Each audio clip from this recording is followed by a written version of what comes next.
Atensyon mga Filipino senior citizens, 10,000 pesos. Pwede pa hanggang sa Biyernes, July 31, 2026. Halika pag-uusapan natin kung paano ito makukuha. Hello mga ka-vlogs! Welcome sa aking YouTube channel at welcome po sa ating official Facebook page. Saan ka man nanonood, kumusta? Wala ito no, mga lolo at lola, ang 10,000 piso na cash gift hanggang sa Biyernes, July 31, 2026, pwede pa. Ang pinag-uusapan natin na 10,000 piso ay cash gift po ito sa ilalim ng Republic Act 11982 o sa mas kilala sa Expanded Centenarian Act Cash Benefit.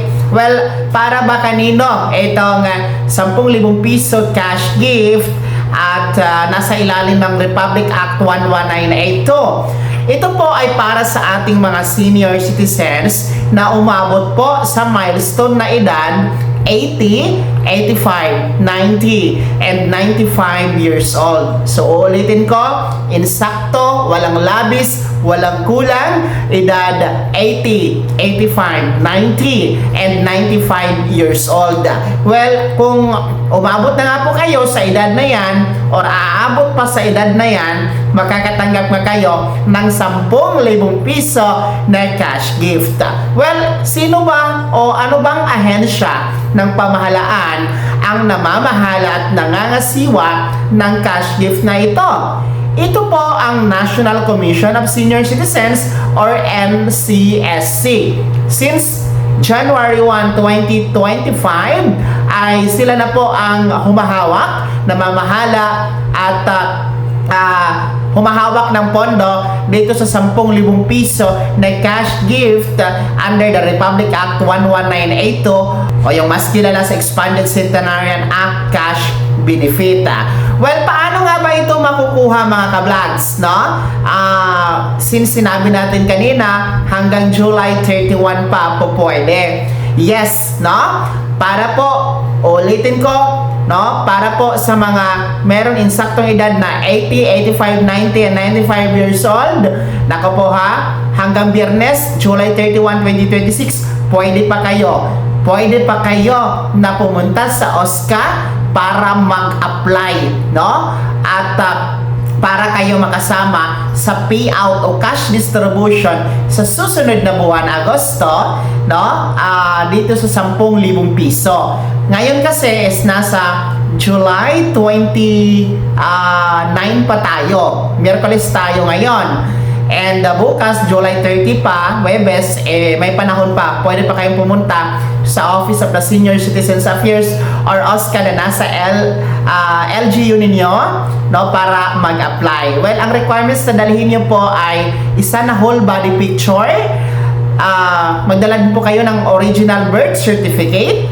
Kung walang birth certificate, pwede po 2 valid ID. Yun po yung isubmit nyo doon. Mag-fill up kayo ng form. Ang form, libre, walang bayad. Nasa OSCA office po yan.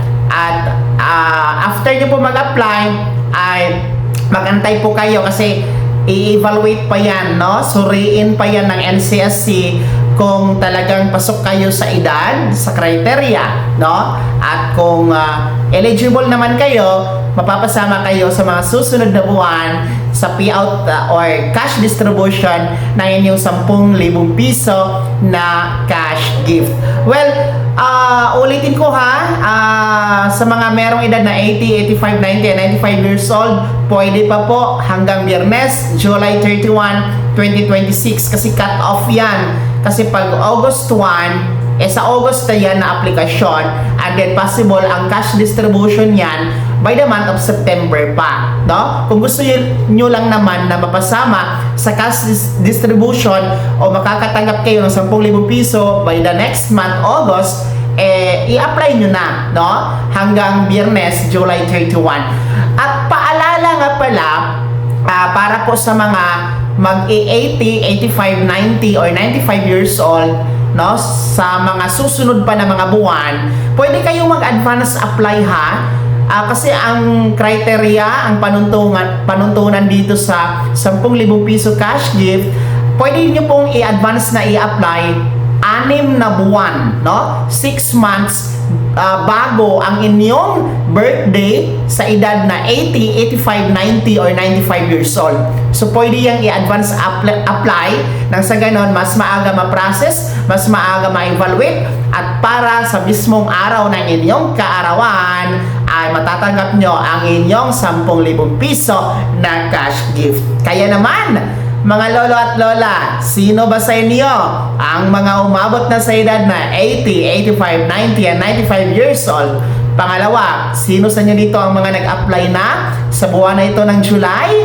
And pangatlo, sino ang mga merong cash distribution o payout sa susunod na buwan, August 2026? Ibahagi niyo po sa comment section na nasa baba. Maraming salamat sa pagtutok. God bless. Mag-ingat mga ka-vlogs.